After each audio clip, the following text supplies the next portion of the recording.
5월 13일 오늘 만나 성경 말씀은 사무엘상 3장 1절부터 5절 그리고 10절입니다. 아이 사무엘이 엘리 앞에서 여호와를 섬길 때에는 여호와의 말씀이 희귀하여 이상이 흔히 보이지 않았더라. 엘리의 눈이 점점 어두워가서 잘 보지 못하는 그때에 그가 자기 처소에 누웠고 하나님의 등불은 아직 꺼지지 아니하였으며 사무엘은 하나님의 궤 있는 여호와의 전 안에 누웠더니 여호와께서 사무엘을 부르시는지라. 그가 대답하되 내가 여기 있나이다 하고 엘리에게로 달려가서 이르되 당신이 나를 부르셨기로 내가 여기 있나이다 하니 그가 이르되 나는 부르지 아니하였으니 다시 누우라 하는지라. 그가 가서 누웠더니 여호와께서 임하여 서서 전과 같이 사무엘아 사무엘아 부르시는지라. 사무엘이 이르되 말씀하옵소서 주의 종이 듣겠나이다 하니. 아멘. 오늘 만나로 만나주시는 하나님을 기대합니다.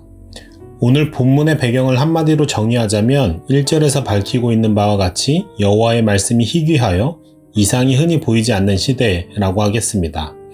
하나님의 말씀, 하나님의 계시가 희귀한 시대가 되어버린 어두운 그때를 본문 3절에서는 하나님의 등불은 아직 꺼지지 않았다라고 표현함으로써 보다 시각적이고 중의적으로 당시의 시대상을 입체적으로 나타내고 있습니다. 하나님의 등불이라는 표현은 사무엘상 3장에 오늘 본문에서만 나타나는데요. 성소 안의 기물들 중 등잔대의 등불을 의미합니다.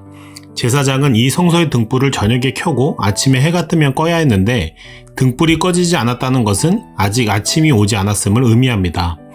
따라서 하나님의 등불이 아직 꺼지지 않았다는 말씀은 사무엘 당시의 시대가 한밤중과 같은 어두운 시대이지만 여전히 하나님의 말씀은 그분의 임재하시는 성소 중에 비추고 있음을 드러내는 일종의 그림 언어이자 상징적 표현입니다.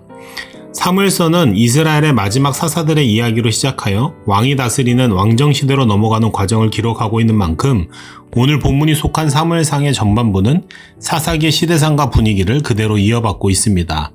하나님의 영이 임한 사사였지만 자신의 욕망을 따라 사는 모습을 보여준 사사기의 마지막 사사 삼손과 제사에서 중요한 역할을 맡아야 할 레위인의 타락을 고발하는 사사기의 사건들과 더불어 엘리의 두 아들의 모습에서 그 시대의 영적 분위기를 충분히 짐작할 수 있습니다.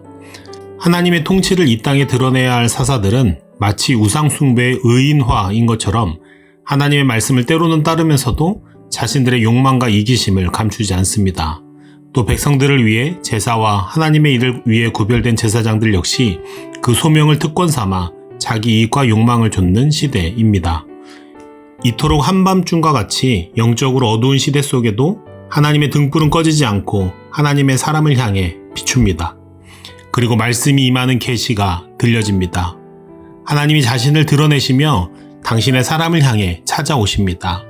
7절 말씀처럼 사무엘이 아직 여호와를 알지 못하고 여호와의 말씀도 아직 그에게 나타나지 않았던 때에 그를 찾아오십니다. 3절의 말씀을 보면 사무엘이 하나님의 궤에 있는 여호와의 전 안에 누워있을 때 하나님의 음성이 들려옵니다. 하나님의 궤는 언약궤, 즉 하나님의 임재를 의미합니다.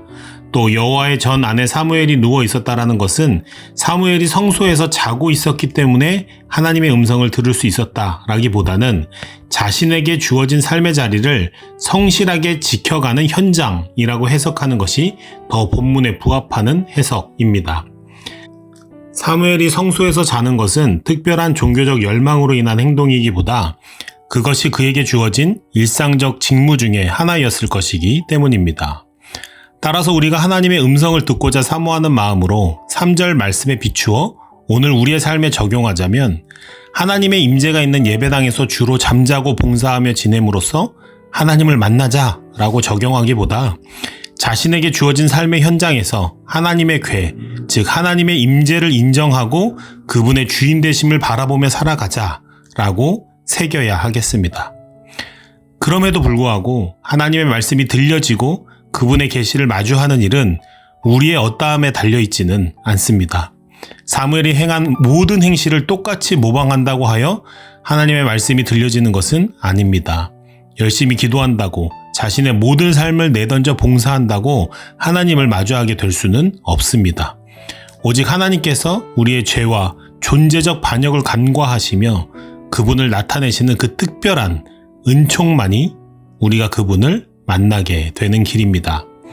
다만 우리는 구하는 자에게 좋은 것으로 주실 약속을 기대하며 사무엘을 만나주신 하나님께서 이 어두운 시대에 우리를 향해 다가오시고 말씀해 주시기를 구할 따름입니다. 살아가는 삶의 모든 현장에서 꺼지지 않는 하나님의 등불이 비춰지고 하나님을 마주하는 생명에 있다한 오늘이 되시기를 간절히 기도합니다. 기도하겠습니다. 하나님, 마치 사무엘의 어두운 시대가 지금 우리의 모습이자 조국 교회의 모습 같습니다. 세상의 소리와 가치가 너무나도 강하게 우리를 호도하고 그것이 진리인 양 모든 매체와 영역에서 세속의 가치대로 살지 않으면 안 될 것 같이 두려움을 조장하기도 합니다. 어두운 이때에 더욱 당신의 임재와 말씀을 바라보는 깨어있는 우리가 되게 하옵소서. 너무 많은 것을 듣고 살아 하나님의 음성을 놓치는 어리석음이 없게 하옵소서. 하나님의 말씀하지 않으시는 것이 아니라 우리가 우리 안에 갇혀서 당신을 보지 못하는 우둔함이 없게 하옵소서. 오늘 우리의 모든 연약함을 넘어 당신의 말씀의 계시가 찾아오는 은총의 날이 되게 하옵소서. 말씀으로 우리에게 다가오신 우리 주 예수님의 이름으로 기도합니다. 아멘.